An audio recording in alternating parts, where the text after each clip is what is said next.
Hare Krishna, Guru Maharaj, Dandavat Pranam. Dandavat Pranam, Hare Krishna Maharaj. Maharaj, just a kind reminder on your mic.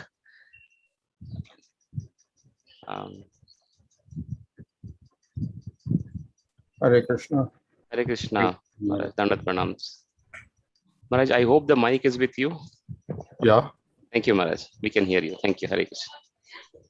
Om Namo Bhagavate Vasudevaya. Om Namo Bhagavate Vasudevaya. Om Namo Bhagavate Vasudevaya. Om Namo Bhagavate Vasudevaya. Om Namo Bhagavate Vasudevaya. Om Namo Bhagavate Vasudevaya. Nama Om Vishnu Padaya Krishna Prasthaya Bhutale Śrīmate Bhaktivedanta Swami Niti Namane. Namaste Saraswati Devi Gauravani Prachadane. Nirvishesha Shunyavadi Paschatradesha Tadane. Sri Krishna Chaitanya Prabhu Nityananda Sri Advaita Gadadhar Swasini Gaurabhaktarinda. Hare Krishna, Krishna Krishna, Hare Hare, Hare Rama, Rama Rama, Hare Hare. Reading from Srimad Bhagavatam, Canto 11, chapter 15, verse 30. Mad-vibhūtīr, abhidhyāyan, śrīvatsāstra-vibhūṣitāḥ, dhvajātapatra-vyajanaiḥ, bhavet, aparājitaḥ. My devotee becomes unconquerable by meditating on my opulent incarnations, which are decorated with śrīvatsa and various weapons, and are endowed with imperial paraphernalia such as flags, ornamental umbrellas, fans. Purport, the imperial paraphernalia of the Lord's opulent incarnations indicate his omnipotency, and the devotees become unconquerable. By meditating on the Lord's powerful, royally equipped incarnations, as stated by Bilvamaṅgala Ṭhākura in Kṛṣṇa-karṇāmṛta, verse 1:7. Bhaktas twice tiratara bhagavan yati syata vedana phalati jivikishora murti bhakti swayam mukulikanjali sevatesman dhamarta kama gataya samaya pratiksha. My dear Lord, if we develop unflinching devotional service unto you, then automatically your transcendental youthful form is revealed to us. Thus, liberation herself waits with folded hands to serve us in the ultimate goals of religiosity, economic development, sense gratification. Patiently wait to render service to us. A learned devotee who worships me through yoga meditation certainly attains in all respects the mystic perfections that I have described. Purport, the yoga dharana indicates that each devotee obtains the particular perfection for which he has qualified himself. The Lord thus concludes the discussion of yoga siddhis. Text 32, for a sage who has conquered his senses, breathing, and mind, who is self-controlled and always absorbed in meditation on me, what mystic perfection could possibly be difficult to achieve? Purport, Śrīvatsa Swami comments as follows. Lord Krishna here expresses that there is no need to practice many different processes, for by completely carrying out even one of the above-mentioned procedures, one controls one's senses, becomes absorbed in him, and thus achieves all mystic perfections. Śrīvatsa Goswami notes that one must meditate on the transcendental form of the Lord, which is free from any material designation. This is the essence of advancing in the yoga system. Thus one acquires all mystic perfections very easily from the personal body of the Supreme Personality. Learned experts in devotional service state that the mystic perfections of yoga that I've mentioned are actually impediments and are a waste of time for one who is practicing the Supreme Yoga, by which one achieves all perfection and life directly from me. Purport, it is common sense that whatever is a useless waste of time should be given up. Therefore, one should not pray to God for mystic yoga perfections, or a pure devotee who has no material desire even impersonal liberation as a useless disturbance in his life, and want to speak of the material perfections of yoga, which cannot even be compared to impersonal liberation. Such mystic perfections may be wonderful for an immature and inexperienced person, but they are not impressive for a learned man who has understood the Supreme Personality of Godhead. Simply by obtaining Lord Krishna, one dwells within an infinite ocean of mystic opulences. Therefore, he should not waste precious time pursuing separate mystic perfections.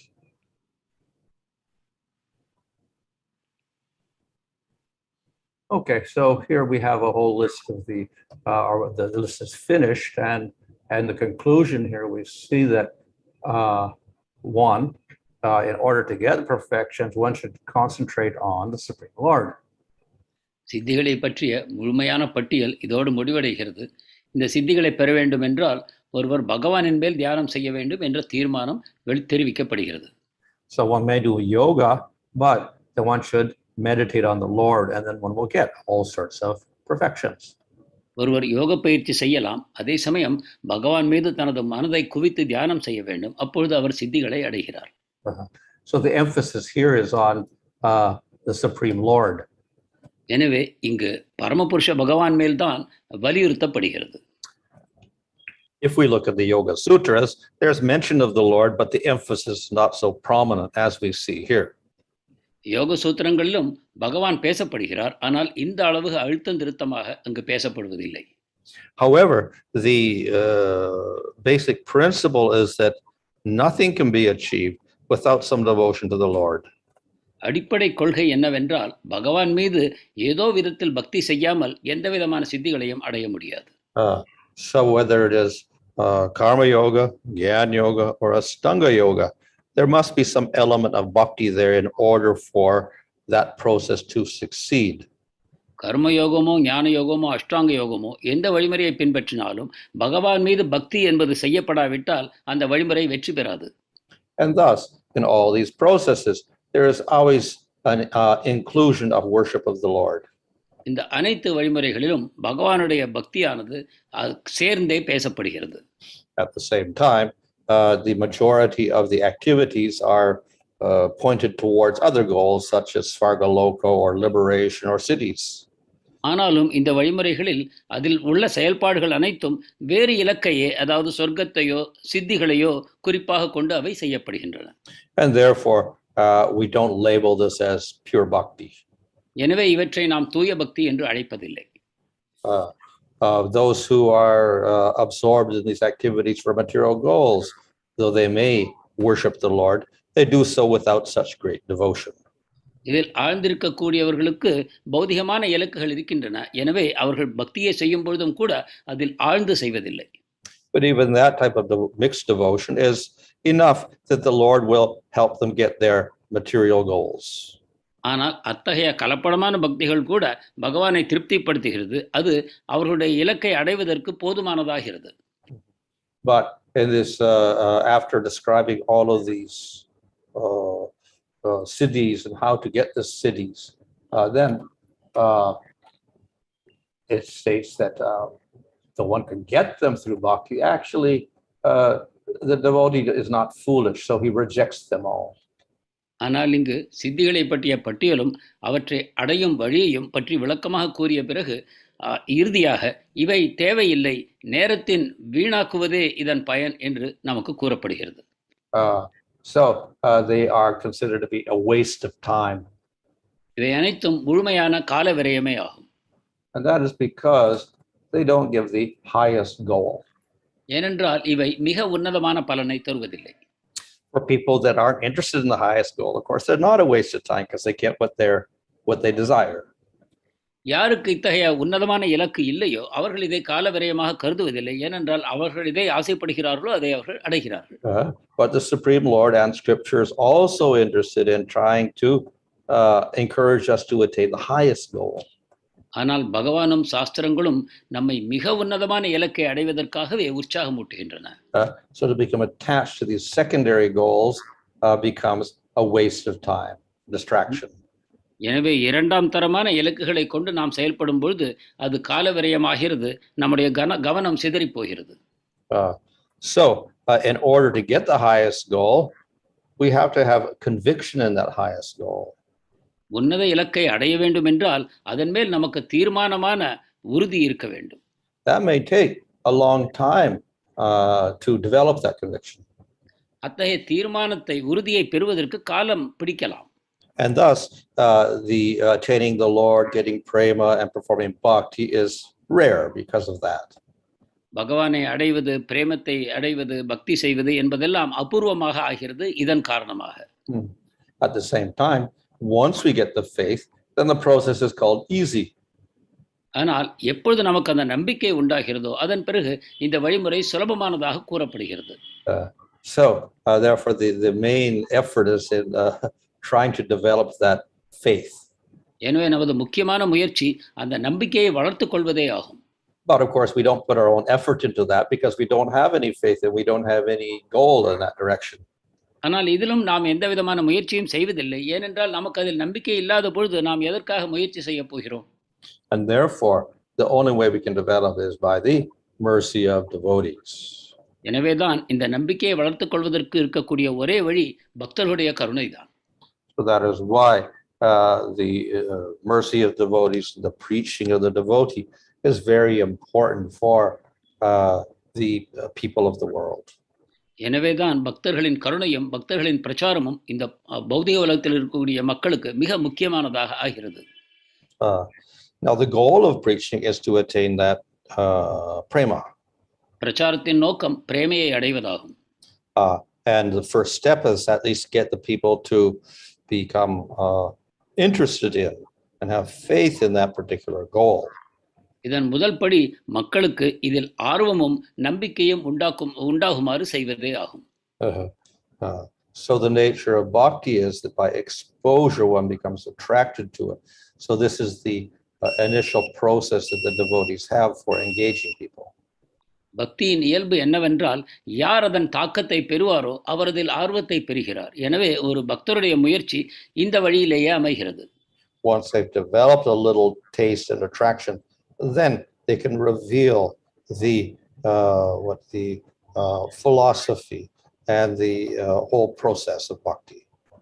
சிறிதளவு சுவையும் கவர்ச்சியும் உண்டான பிறகு பக்தர்கள் அந்த பக்தி பாதையில் அந்த மக்களை ஈடுபடுத்துகிறார்கள்.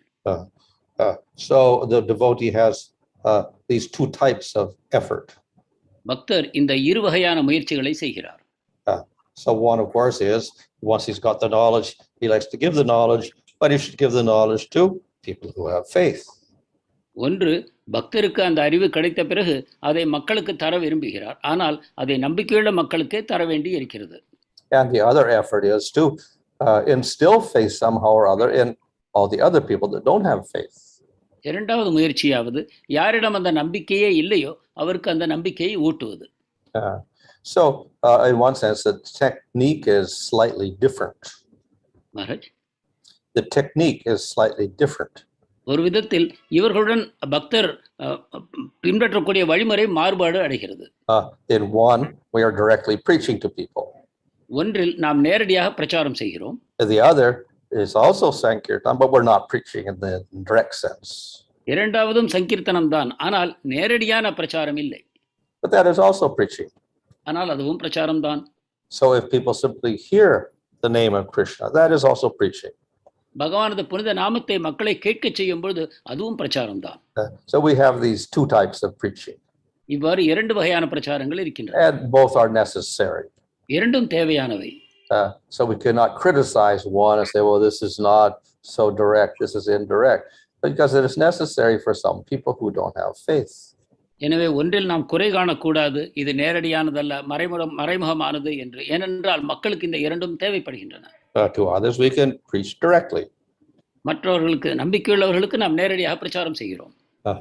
So the devotee has to be aware of both of these procedures. எனவே பக்தருக்கு இந்த இரண்டு வழிமுறைகளும் தெரிந்திருக்க வேண்டும்.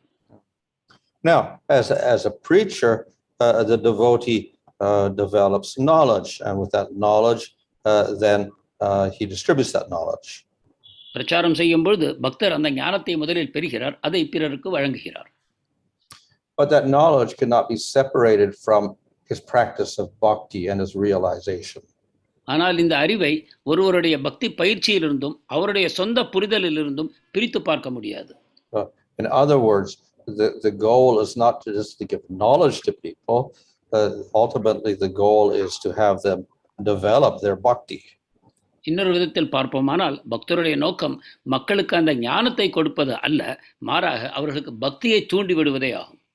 So giving that knowledge is one ingredient for their progress, but not the only ingredient. எனவே இந்த அறிவை கொடுப்பது என்பது ஒரு அம்சமே ஆகும், அதுவே முழுமையானது அல்ல. So the other ingredient, of course, is they actually practice bhakti. மற்றொரு அம்சமாவது அவர்களை பக்தியை செயல்படுத்த பயிற்சி செய்ய தூண்ட வேண்டும். So the only way they can do that is by proper guidance and inspiration from the devotees. இதை செய்வதற்கு பக்தர்கள் சரியான வழிகாட்டுதலையும் அவர்களுக்கு அந்த தூண்டுதலையும் தர வேண்டும். So the devotee has to be equipped with the knowledge, but he also has to be practicing properly. எனவே பக்தருக்கு அந்த அறிவு இருக்க வேண்டும், மேலும் அவர் அதை பயிற்சி செய்பவராகவும் இருக்க வேண்டும். And in this way, he can inspire other people to take up the practice. இவ்விதமாக இதர மக்களை பக்தி பயிற்சி செய்வதற்கு ஒருவர் தூண்ட முடியும், ஆர்வமூட்ட முடியும். And thus in the Chaitanya-charitamrita says there's two aspects, the achar or personal conduct and the prachar to give out the knowledge. Chaitanya சரிதாமிர்தமும் இந்த இரண்டு வழிமுறைகளை ஆச்சாரம் அதாவது பின்பற்றுவது, பிரச்சாரம் மற்றவர்களுக்கு தருவது என்று இரண்டாக குறிப்பிடுகிறது. So that proper balance has to be there. இரண்டுக்கும் ஒரு சரியான சமநிலை நிலவ வேண்டும். This is the effective way in which we can carry out Chaitanya Mahaprabhu's preaching mission. இதுதான் சைத்தன்ய மகாபிரபுவின் பிரச்சார இயக்கத்திற்கு சரியான விதத்தில் சேவை செய்வது என்பதை நாம் அறிய வேண்டும். So in this way, we focus on the main goal and we don't get distracted by these other processes. இவ்விதமாக நாம் முக்கிய லட்சியத்தில் நமது கருத்தை செலுத்துகிறோம், இதர வழிமுறைகளில் கவனச்சிதறலை அனுமதிப்பதில்லை. But we do have in the even in the Nama-aparads, Shruti Shastra Ninda, don't criticize the Vedic scriptures. ஆனாலும் நாம அபராதங்களில் ஒன்றாக கூறப்பட்டிருக்கிறது, நாம் வேத சாஸ்திரங்களை குறை கூறக்கூடாது என்று. We know that parts are karma kanda and gyan kanda, etc. நாம் அறிவோம் கர்ம காண்டம், ஞான காண்டம் இவையும் வேதங்களில் இருக்கின்றன. But the offense is to criticize these scriptures also. ஆனால் சாஸ்திரங்களை குறை கூறுவதும் ஒரு அபராதம் என்பதை நாம் நினைவில் கொள்ள வேண்டும். And of course, in bhakti, one of the rules is don't criticize the devotees. பக்தியின் ஒரு சட்டமாவது தேவதைகளை குறை கூறக்கூடாது என்பது. So it seems as if we can't do anything, we can't criticize anybody. இல்லாவிட்டால் நாம் நினைத்துக் கொள்கிறோம் நாம் யாரை வேண்டுமானாலும் எதை வேண்டுமானாலும் குறை கூறலாம் என்று. So what this means is we understand that these other scriptures do have a place, but it is a relative placement. It's only a step towards the goal. இதிலிருந்து நாம் அறிவது என்னவென்றால் அனைத்து வகையான சாஸ்திரங்களுக்கும் இடம் இருக்கிறது, இதர சாஸ்திரங்கள் அந்த உன்னதமான இலக்கை நோக்கிய ஒரு படிகளாக அமைகின்றன. Because it can be a distraction, then Krishna himself also says, give up all these dharmas and just surrender to me. கவனச்சிதறல்கள் உண்டாக கூடும் என்ற காரணத்தினால் பகவானே கூறுகிறார், இந்த அனைத்தையும் விட்டுவிட்டு என்னிடம் சரணாகதி செய்யுங்கள் என்று. So therefore the devotee should be careful in not criticizing. On the other hand, he should also understand that he should not become absorbed in these other processes. எனவே ஒரு பக்தர் கவனமாக குறை கூறுவதை தவிர்க்க வேண்டும், அதே சமயத்தில் அவர் கவனமாக எச்சரிக்கையாக இருக்க வேண்டும், இந்த இதர வழிமுறைகளில் அவர் அதிகமான ஆர்வம் கொள்ளக்கூடாது என்று. And this is one of the reasons why we'll have here in the Bhagavatam all these other processes. Why is he going through this elaborate description of cities, and then he say it's a waste of time at the end here. இதனால் தான் ஸ்ரீமத் பாகவதத்தில் இந்த இதர வழிமுறைகள் விளக்கமாக கூறப்படுகின்றன. இவை அனைத்தையும் அவர் கூறிய பிறகு என்ன சொல்கிறார் என்றால், எதற்காக இந்த கால விரயத்தை செய்ய வேண்டும் என்று. So it's a process for people that don't have faith in bhakti, etc. But ultimately we can try to get these people to become devotees. எனவே பக்தி இல்லாத மக்களுக்காக இந்த வழிமுறைகள் கூறப்பட்டிருக்கின்றன. இறுதியில் நாம் இவர்களையும் கூட பக்தியின் பால் கவர முயற்சி செய்ய வேண்டும். And therefore here he shows how all of these processes must involve meditation on the Supreme Lord also. எனவே இங்கு நமக்கு கூறுகிறார், இந்த இதர யோக வழிமுறைகள் அனைத்திலும் கூட பரமபுருஷ பகவான் மேல் தியானம் ஒரு முக்கியமான அங்கமாகும் என்று தெரிவிக்கிறார். Now, Kali Yuga is such that these other processes, so they were practiced in other yugas, are not practical in Kali Yuga. கலியுகம் எந்தளவு மோசமான யுகம் என்றால், இந்த இதர யுகங்களில் பயிற்சி செய்யப்பட்ட இந்த வழிமுறைகள் அனைத்தும் கலியுகத்துக்கு உகந்தவையாக இல்லை. They're not practical even to achieve these secondary goals. இவை இரண்டாம் பட்சமான இலக்குகளை அடைவதற்கு கூட கலியுகத்தில் உதவிகரமாக இல்லை. So the best dharma is bhakti. எனவே உயர்ந்த தர்மம் பக்தியே ஆகும்.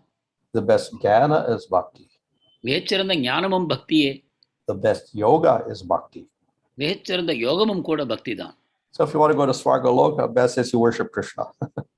சொர்க்கலோகத்துக்கு செல்ல நீங்க விரும்பினாலும் பகவான் கிருஷ்ணரை வழிபடுங்கள்.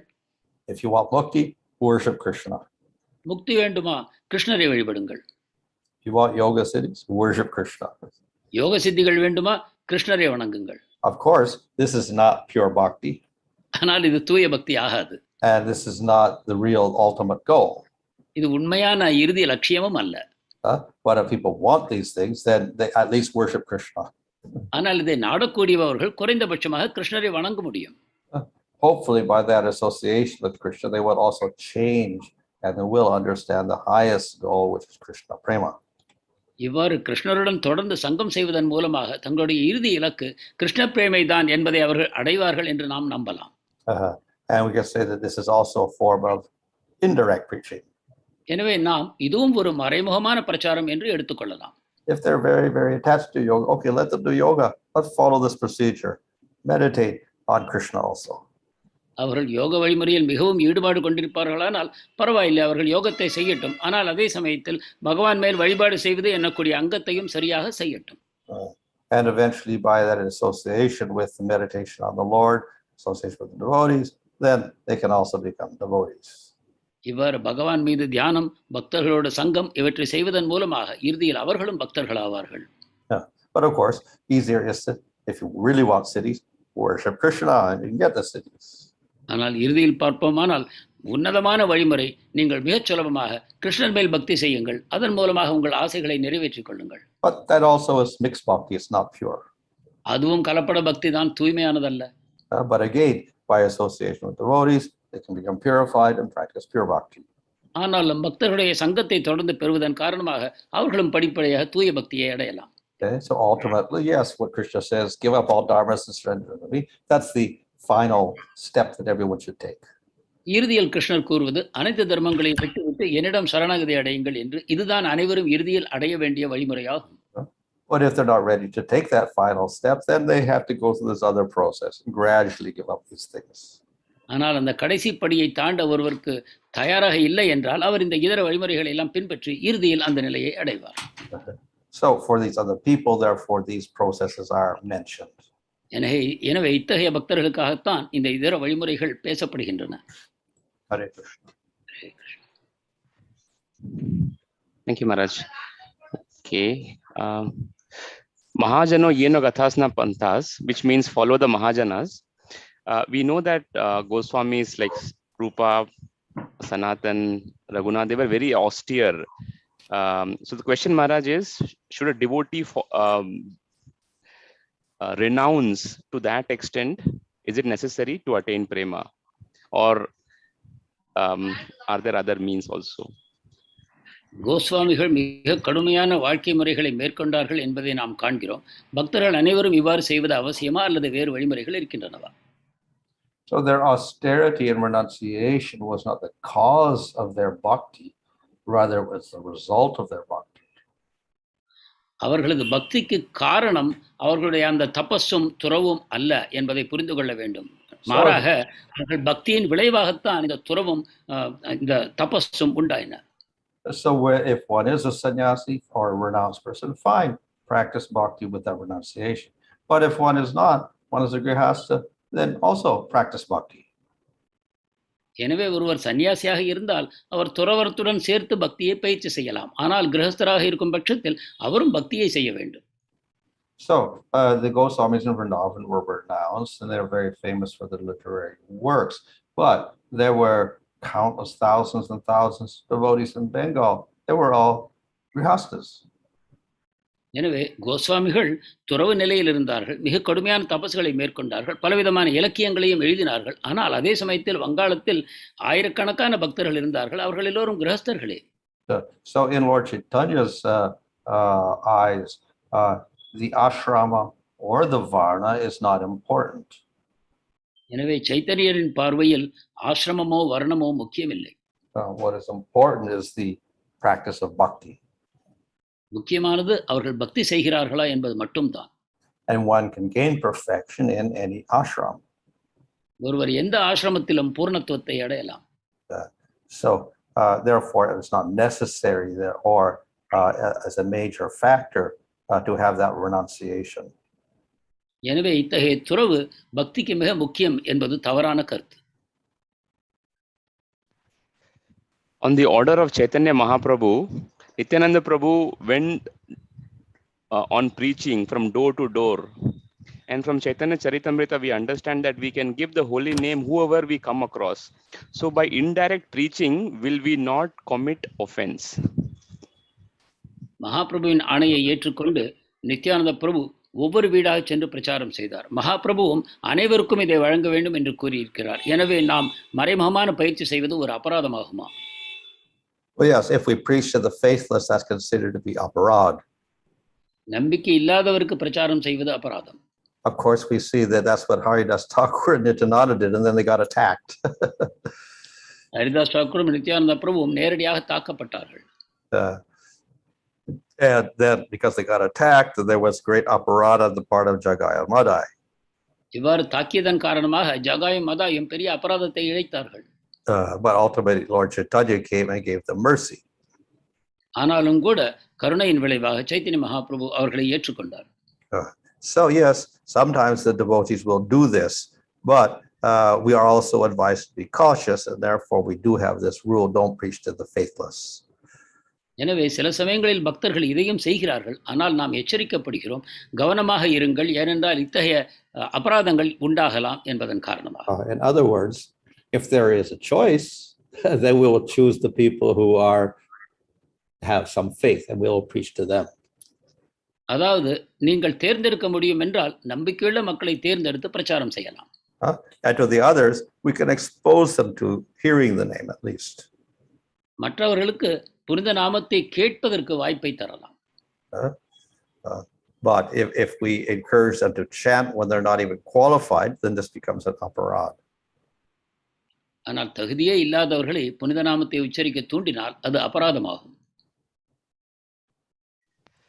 How to understand and realize prema bhakti and how to explain that to others? பிரேம பக்தியை எவ்வாறு புரிந்து கொண்டு அதன் தன்னுணர்வு பெறுவது, அதை எவ்வாறு பிரச்சாரம் செய்வது?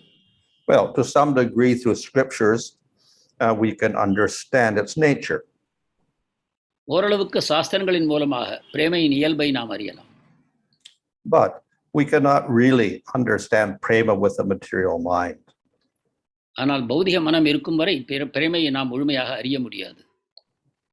However, if we have a little faith, we can appreciate it a little. இருப்பினும் சிறிதளவு நம்பிக்கை இருந்தால் கூட அதை ஓரளவு நாம் பாராட்ட முடியும்.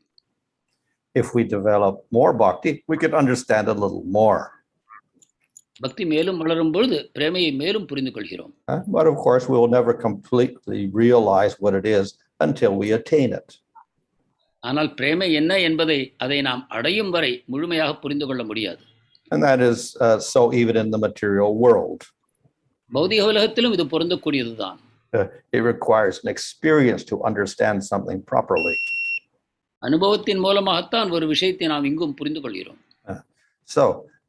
But before that, of course, we can get some information about it, and it's also useful for us. அதற்கு முன்பு அதை பற்றிய சில விவரங்களை அறிந்து கொள்கிறோம், அதுவும் நமக்கு பயனுள்ளதாக அமைகிறது. And without that information about the goal, it's very difficult to concentrate on the goal. அந்த இலக்கை பற்றிய இந்த தகவல்கள் நமக்கு இல்லாத பட்சத்தில் அதன் மேல் கவனத்தை செலுத்துவது கடினமாகிறது. And if we don't concentrate on the goal, we can never attain the goal. இலக்கின் மேல் நமது மனது குவியவில்லை என்றால் அதை அடைவது இயலாத காரியம். So So therefore, the scriptures give us information about prema. எனவேதான் சாஸ்திரங்கள் பிரேமையை பற்றிய பல விளக்கங்களை நமக்கு அளிக்கின்றன. And we should try to understand, as to the best of our ability, the nature of that prema. இவற்றை கொண்டு நமக்கு எவ்வளவு சாத்தியமோ அந்த அளவுக்கு பிரேமையின் இயல்பை பற்றி நாம் அறிந்து கொள்ள முயல வேண்டும். And the more we have desire to attain it, then the more successful we will be. அதை அடையும் ஆர்வம் எந்த அளவு நமக்கு அதிகமாகுமோ அந்த அளவுக்கு நாம் வெற்றி பெறுவோம். Nowadays, many devotees present Bhagavad Gita in terms of leadership qualities, stress management, anger management, etc., etc., without actually presenting the main subject of devotion to the Supreme Lord. How to understand this, Maharaj? தற்காலத்தில் சில பக்தர்கள் பரமபுருஷ பகவான் மேல் தூய பக்தியை விடுத்து எவ்வாறு மன அழுத்தத்திலிருந்து விடுபடுவது, எவ்வாறு ஆரோக்கியமாக வாழ்வது, எவ்வாறு வாழ்க்கையில் ஒழுங்கு கட்டுப்பாடுகளை கடைபிடிப்பது என்னும் விதமாக பிரச்சாரம் செய்கிறார்கள். இதை எவ்வாறு புரிந்து கொள்வது? Well, bhakti can give all things. It is the chintamani also. பக்தி அனைத்தையும் தரவல்லது, அது ஒரு சிந்தாமணி ஆகும். So you can get all yoga siddhis, everything in the material world, etc. All these things are available through the process of bhakti. எனவே பௌதிக ஆசைகளை பூர்த்தி செய்து கொள்வது, யோக சித்திகளை அடைவது ஆகக்கூடிய அனைத்தும் கூட பக்தியின் மூலமாக அடைய முடியும். And ultimately, one practicing pure bhakti is not interested in these things. இறுதியில் தூய பக்தியை பயிலக்கூடிய ஒருவர் இவற்றில் ஆர்வம் காட்டுவதில்லை. However, just to encourage people to take up the practice, then we can tempt them with this. ஆனாலும் கூட மக்களை பக்தியை பயிற்சி செய்ய தூண்டுவதற்காக அவர்களை நாம் இந்த விதத்தில் அவர்களுடைய ஆர்வத்தை உண்டாக்கலாம். Just like in karma yoga, they are tempted by svargaloka, etc. கர்ம யோகத்தில் பார்ப்போமானால் உதாரணமாக அவர்கள் சொர்க்கலோகத்தை கொடுத்து அவர்கள் உற்சாகமூட்டப்படுகிறார்கள். And then to do that, then they have to follow some rules and regulations. இதை அடைவதற்கு நீங்கள் சில சட்டதிட்டங்களை பின்பற்ற வேண்டும். And those rules and regulations are beneficial for them. அந்த சட்டதிட்டங்கள் அவர்களுக்கு பயனுள்ளவையாக அமைகின்றன. So for devotees also, those at the beginning stages, they may not be approaching bhakti purely. There are jigasa, jnana. So there's 4 types of devotees. So if they have the desire to get rid of suffering or to get material assets, fine. They will practice bhakti for these purposes. எனவே ஒரு பக்தரும் கூட தூய மனோநிலையில் பக்தியை அணுகுவதில்லை. ஆரம்ப காலகட்டத்தில் 4 வகையான பக்தர்கள் இருக்கிறார்கள்.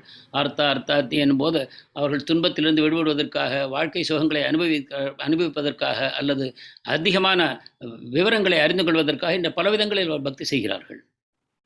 Higher method is just simply practice the bhakti without consideration of these other secondary goals, and they will appear anyway.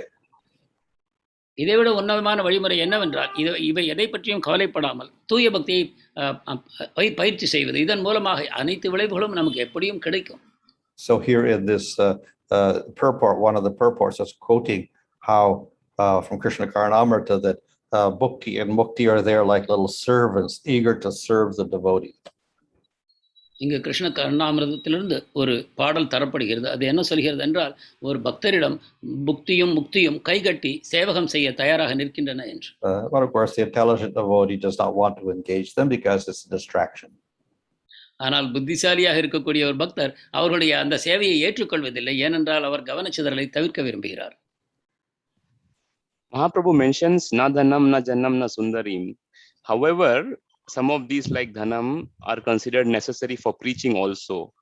What should be the main factor to be considered while accepting these items? Mahaprabhu நதனம் நஜனம் என்று கூறுகிறார். ஆனாலும் கூட சில சமயம் நமக்கு பொருள் தேவைப்படுகிறது பிரச்சாரத்திற்காக. எனவே இந்த விஷயத்தை நாம் எவ்வாறு அணுக வேண்டும்? This is what we call yukta vairagya. இதைத்தான் யுக்த வைராகியம் என்று அழைக்கிறோம். We can use material objects for serving Krishna. பௌதிகமான பொருட்களை கிருஷ்ணனுடைய சேவையில் நாம் ஈடுபடுத்தலாம். But we should not be attached to them for ourselves, our own enjoyment. ஆனாலும் நம்முடைய சுகத்துக்காக அந்த பொருட்களின் மேல் பற்றுதலை வளர்த்துக் கொள்ளக்கூடாது. And in that way, we can get success in devotional service. இவ்விதமாக பக்தி பாதையில் நாம் வெற்றி பெறலாம். One practical question for Grahasthas Maharaj. As a practicing devotee, we are doing some preaching to our family members when we live together and we practice our sadhana. And the other way is that same devotee goes to a dham, lives in the dham, serves devotees, Vaishnavas, and the deities in that dham, and raise children in that environment. In this current world, Maharaj, which one is recommended? ஒரு சாதக பக்தர் தன் குடும்பத்தில் இருந்தவாறே தன்னுடைய குடும்ப அங்கத்தினர்கள் அனைவருக்கும் பிரச்சாரம் செய்து கொண்டு தானும் பக்தியை பயில்கிறார். மற்றொரு வழிமுறையாவது குடும்பத்தோடு ஒரு தாமத்திற்கு சென்று அங்கே இருந்து கொண்டு குடும்பத்தை நல்ல விதத்தில் பக்தர்களாக்க முயற்சி செய்வது. இதில் எந்த வழி தற்காலத்திற்கு ஏற்றதாகும்? That will depend on the individual and his family. அது தனிப்பட்ட நபரையும் குடும்பத்தையும் பொறுத்தது. It would also depend on the particular community he's entering also. அவர்கள் எந்த Maharaj, can you say that again? The community, the devotional community he's entering. எந்த பக்தருடைய சங்கத்திற்குள் அவர் நுழையப் போகிறார் என்பதையும் அது பொறுத்து அமைகிறது. It will also depend on the material situation he has at the moment within the city or whatever. அவர் தற்காலத்திய பௌதிக நிலைமை எத்தகைய நகரத்தில் அவர் வாழ்கிறார் என்பதையும் அது பொறுத்து அமைகிறது. So one has to consider many factors. ஒருவர் இத்தகைய அனைத்து விஷயங்களையும் கருத்தில் கொள்ள வேண்டும். Vairagya means desirelessness with respect to body and desire to attain Atmagyan. Qualifications and definition of bhakti is anya-abhilashita shunyam, which is also desirelessness for the self. Is Vairagya different from anya-abhilashita shunyam? வைராக்கியம் என்பது அன்ய-அபிலாஷிதா சூன்யத்திலிருந்து வேறுபட்டதா? Well, the main element in bhakti is not the anya-abhilashita, but Kṛṣṇa-anusilanam, to cultivate a relationship with Krishna. பக்தியின் முக்கியமான அங்கம் அன்ய-அபிலாஷிதா சூன்யம் அல்ல, மாறாக கிருஷ்ணரிடம் சாதகமான ஒரு உறவை வளர்த்துக் கொள்வதே பக்தியின் முக்கிய அங்கமாகும். Just to practice detachment or vairagya, it's not related to Krishna at all. வெறும் பற்றின்மையை நாம் பயிற்சி செய்யும் பொழுது அது கிருஷ்ணருடன் சம்பந்தப்பட்டதே அல்ல. So if we are engaging everything in the service of Krishna with no other desire, that's a proper engagement. So that's called yukta vairagya. எனவே வேறு எந்தவித பற்றும் இல்லாமல் நம்மிடம் இருக்கக்கூடிய பொருட்கள் அனைத்தையும் கிருஷ்ணருடைய சேவையில் நாம் பயன்படுத்துவோமானால் அதுதான் உண்மையான யுக்த வைராக்கியமாகும். When the Lord mentions in Bhagavad Gita yoga kshemam vahamyaham, what does that yoga kshema means? கீதையில் கூறப்பட்ட யோகக்ஷேமம் என்பது என்ன? Well, in normal terms, yoga means connection or combination. யோகம் என்பது இரண்டை இணைப்பது என்று பொருளாகும். Putting together. இரண்டு விஷயங்களை சேர்ப்பது. And kshema means preservation. க்ஷேமம் என்பது இருப்பதை காப்பாற்றுவது. So, Lord will supply and give you things. பகவான் உங்களுக்கு தேவையானவற்றை வழங்குவார். And whatever you have, He preserves. உங்களிடம் ஏது ஏற்கனவே இருக்கிறதோ அதையும் காப்பாற்றுவார். So in other words, whatever you need for your bodily maintenance, etc., and for your devotional service is supplied by the Lord. அதாவது உங்களுடைய உடலுக்கும் பக்திக்கும் என்ன தேவையோ அதை பகவான் தருகிறார். So which means preserving, let's say if a grahastha Maharaj, he is dependent on his job or professional life, that is also in one sense preserved by the Lord for that devotee to maintain his sadhana life. Yeah, He gives you the intelligence by which you can work properly. ஒரு பக்தர் தன் உத்தியோகத்தின் மூலமாக தன்னுடைய குடும்பத்தையும் தன்னையும் காப்பாற்றிக் கொள்கிறார் என்றால் அந்த உத்தியோகத்திற்காகவும் பகவான் உதவுவாரா என்பது கேள்வி. பதிலாவது அதை உங்களுடைய தொழிலை சரியாக செய்து உங்களுடைய உத்தியோகத்தை காப்பாற்றிக் கொள்வதற்கும் பகவான் உதவுவார் என்பது பதில். So you can get a promotion. உங்களுக்கு பதவி உயர்வும் கிடைக்கும். Maharaj, can we say with every promotion, let's say in the professional life, our degree of service also should increase? நம் தொழிலில் நாம் மேலே வருகிறோம் என்றால் அதே சமயத்தில் நம்முடைய பக்தியும் முன்னேறுகிறது என்பது பொருளா? Oh yeah, ideally yes. அவ்வாறு தான் இருக்க வேண்டும். And at least as far as, even if it's not physical, at least in terms of our psychology, you can say, his thought process is he understands the mercy of the Lord. அது பௌதிகமான விதத்தில் வெளிப்படவில்லை என்றால் கூட குறைந்தபட்சம் அவர் மனதளவில் பகவானுடைய கருணையினால் நாம் முன்னேறி கொண்டிருக்கிறோம் என்பதை அறிய வேண்டும். Maharaj, you've been mentioning about prema being the goal for the jiva. Can we say a sincere bhakta practicing sadhana very sincerely,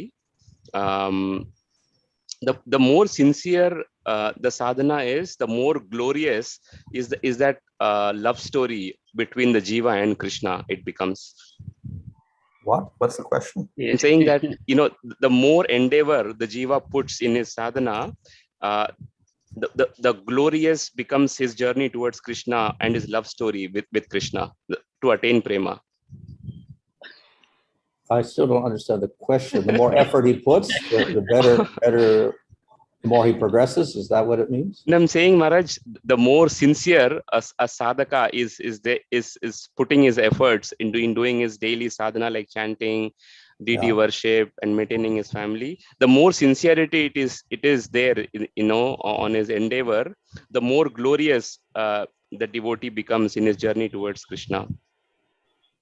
எந்த அளவு உண்மையுடன் ஒரு சாதகர் தன்னுடைய பக்தியை பயிற்சி செய்கிறாரோ அந்த அளவுக்கு அவர் பகவானை நோக்கி முன்னேறுகிறார். Well, definitely, if he's sincere in his practice, then the Lord very easily helps him progress. நிச்சயமாக உண்மையுடன் ஒருவர் பயிற்சி செய்யும் பொழுது பகவான் அவருக்கு உதவி அவரை முன்னேற்றமடைய செய்கிறார். So therefore, very easily, the Lord is pleased and he gets success. அப்பொழுதுதான் பகவான் வெகு சுலபமாக அவரிடம் மகிழ்ச்சி அடைகிறார். அப்பொழுது அவருக்கு வெற்றி கிடைக்கிறது.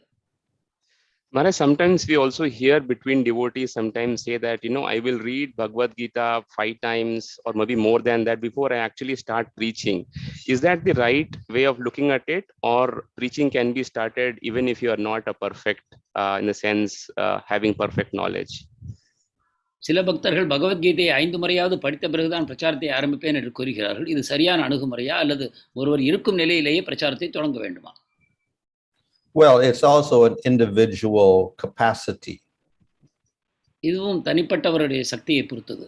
Some may read 20 times and still not be prepared to preach. They still don't understand anything. 20 முறை பகவத்கீதையை படித்தும் கூட தயாராகாமல் இருக்கலாம். So one may read once and they understand everything. So it's not just number of times you read Bhagavad Gita. ஒரு முறை படித்தவர் கூட அனைத்தையும் புரிந்து கொள்ளவும் முடியும். எனவே எத்தனை முறை கீதையை படித்தீர்கள் என்பது முக்கியமல்ல. And of course, it's not just a material type of knowledge. இது ஒரு பௌதிக அறிவே அல்ல. So simply by getting a degree doesn't mean you're better in bhakti. எனவே பட்டம் பெற்றவர் பக்தியில் சிறந்தவர் என்பது பொருள் அல்ல. So yes, the knowledge is necessary, but then some advancement in devotion is also necessary. அறிவு அவசியம்தான், ஆனால் பக்தியின் முன்னேற்றமும் அவசியமாகும். If we lack one or the other, then our preaching is not so effective. இதில் ஏதோ ஒன்று குறைவுபடுமானால் நமது பிரச்சாரம் அவ்வளவு எடுபடுவதில்லை. The Lord says, I will take away your possessions when you progress more in your bhakti. That is pronounced as his Lord's greatest mercy. How can we relate this to Yogakshemam Vahamyaham? பகவான் மிக உயர்ந்த பக்தரிடம் இருக்கக்கூடிய தனத்தை எல்லாம் எடுத்து விடுகிறார் என்றும் கூறப்படுகிறது. அப்போது இதை யோகக்ஷேமத்துடன் நாம் எவ்வாறு புரிந்து கொள்வது? So the Lord will take away what is an obstacle to one's devotion. ஒருவர் பக்திக்கு தடங்களாக இருக்கக்கூடிய அனைத்தையும் பகவான் எடுத்து விடுகிறார். It's not an obstacle, he won't take it away. அது தடங்களாக இல்லை என்றால் அதை அவர் எடுப்பதில்லை. I always see what happened to Yudhishthira. He got a whole kingdom. Yudhishthira Maharaj கதையில் நாம் பார்க்கிறோம், அவர் பெரிய ராஜ்யத்தையே பெற்றார். What happened to Dhruva? He got the rule over the whole world. துருவனுக்கு இந்த உலகம் முழுவதும் ஆட்சிமை கிடைத்தது. So it's not that the Lord automatically just takes everything material away, but he does what is favorable for one's bhakti. If he sees the wealth as an obstacle and an artha, then he may take it away. எனவே பக்தருடைய பௌதிகமான பொருட்கள் அனைத்தையும் பகவான் எடுத்து விடுகிறார் என்பது பொருள் அல்ல. பகவான் பார்க்கிறார், யாருக்கு எந்த பொருள் தடங்களாக விளங்குகிறதோ அதை அவர் நீக்குகிறார். So Yogakshema Vahamyama means that he'll supply what is necessary in terms of your maintenance, etc., and other arrangements, so that you can advance nicely in devotional service. யோகக்ஷேம மகாமிகம் என்றால் உங்களுடைய பக்தி தொண்டில் நீங்கள் முன்னேறுவதற்கு தேவையான அனைத்தையும் பகவான் செய்து உங்களை பராமரிக்கிறார் என்பதாகும். How to know Lord is pleased with one's devotion to him? Because sometimes a devotee may not feel happy to render service. Sometimes he gets happiness. How to constantly get that happiness? பகவான் நமது பக்தியில் திருப்தி அடைந்திருக்கிறார் என்பதை எவ்வாறு உணர்வது? சில சமயம் பக்தி செய்வதில் நமக்கு ஆர்வம் உண்டாகிறது, சில சமயம் அந்த அளவு அதில் ஆர்வம் இருப்பதில்லை. எவ்வாறு நாம் எப்பொழுதும் பகவான் திருப்தி அடையும் விதத்தில் சேவை செய்வது? Well, if the Lord is pleased, then we become happy. பகவான் எப்பொழுது திருப்தி அடைகிறாரோ அப்பொழுது நாம் மகிழ்ச்சி அடைகிறோம். So if we're completely morose, that means the Lord's not happy also. நம்முடைய மனோபாவம் துக்கமாக இருக்கிறது என்றால் பகவான் திருப்தி அடையவில்லை என்பது பொருள். So we have to find some means so that we can please the Lord. எனவே ஏதோ ஒரு வகையில் பகவானை திருப்தி செய்ய நாம் முயல வேண்டும். Thank you, Maharaj. We went couple of minutes over time. Thank you so much for your time. Hare Krishna. Dandavat pranam. Grantaraj Srimad Bhagavatam ki jai, Jagat Guru Srila Prabhupada ki jai, His Holiness Bhanu Swami Maharaj ki jai, Gaur Premanande. Hari Hari Bol. Very sweet. Request all devotees to post one liner or one word which you learned from today's Maharaj class. We'll give some time for you to post on your YouTube and on Zoom. யூடியூபிலும் ஜூமிலும் இன்று கேட்ட வகுப்பிலிருந்து உங்களுக்கு மிக பிடித்தமானது ஒரு வரி நீங்கள் தயவு செய்து சாட்டில் போஸ்ட் செய்யவும்.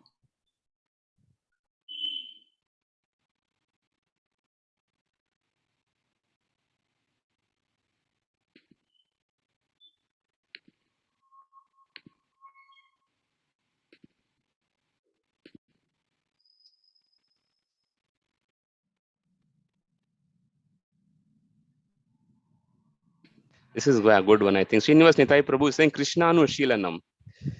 More than Anya-abhilashita shunyam, Kṛṣṇa-karṇāmṛta is more important. This was really a very good point. Yeah.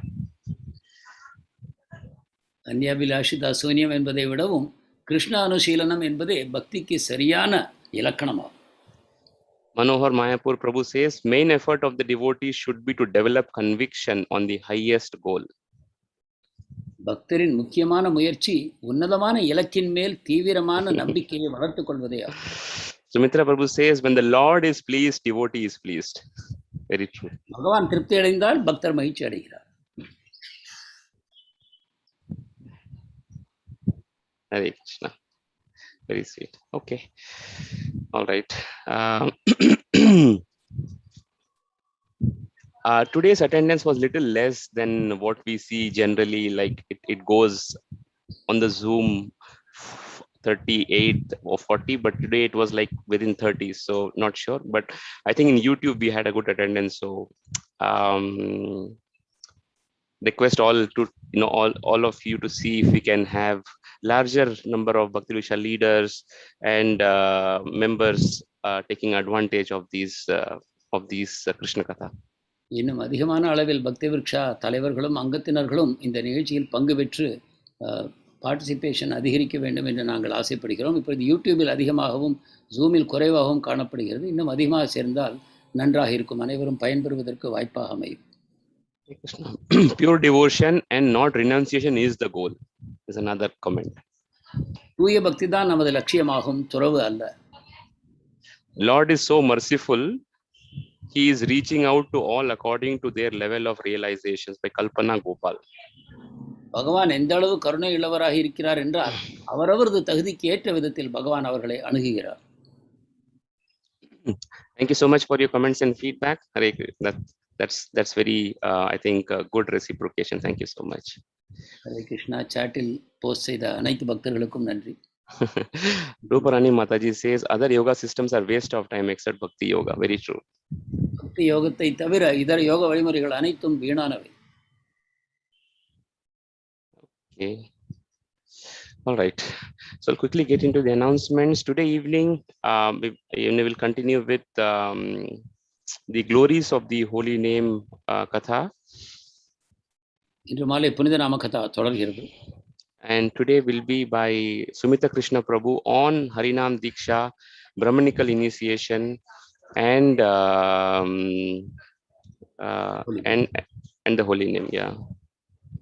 இன்று மாலை சுமித்ர கிருஷ்ண பிரபு ஹரிநாம் தீட்சை, பிராமண தீட்சை மற்றும் புனித நாமம் என்னும் தலைப்பில் உரையாற்றுவார். And tomorrow evening, I don't see the calendar updated yet, but I'm sure there should be some katha, and I see that evening nectar by senior Vaishnavas or Srila Prabhupada disciples or sannyasis. We are yet to get to see that, but I think you will get that message in WhatsApp. நாளை மாலை ஒரு விசேஷமான விருந்தினர் பிரபுபாதருடைய சிஷ்யரோ அல்லது ஒரு மூத்த வைஷ்ணவ உரையாற்றுவார். இன்னும் விவரங்கள் நமக்கு தரப்படவில்லை, உங்களுக்கு பகிரப்படும். And just a reminder, I think following week, books are the basis festival is getting launched. புத்தகங்கள் தான் அடிப்படை என்னும் விழா அடுத்த வாரத்தில் தொடங்குகிறது. And inauguration will be done by His Holiness Bhanu Swami Maharaj on Wednesday 13th. திரு பானு சுவாமி மகாராஜ் அக்டோபர் 13ஆம் தேதி புதன்கிழமை இதை தொடங்கி வைப்பார். And as we have been announcing that there are a lot of interesting programs coming up wherein a topic taken by His Holiness or a panel discussion where they come and glorify this whole books are the basis festival. மகாராஜருடைய விசேஷமான உரைகள், கலந்துரையாடல்கள் மூத்த பக்தர்களின் மூலமாக இவ்விதமாக பலவித நிகழ்ச்சிகளுக்கு ஏற்பாடு செய்யப்பட்டிருக்கிறது.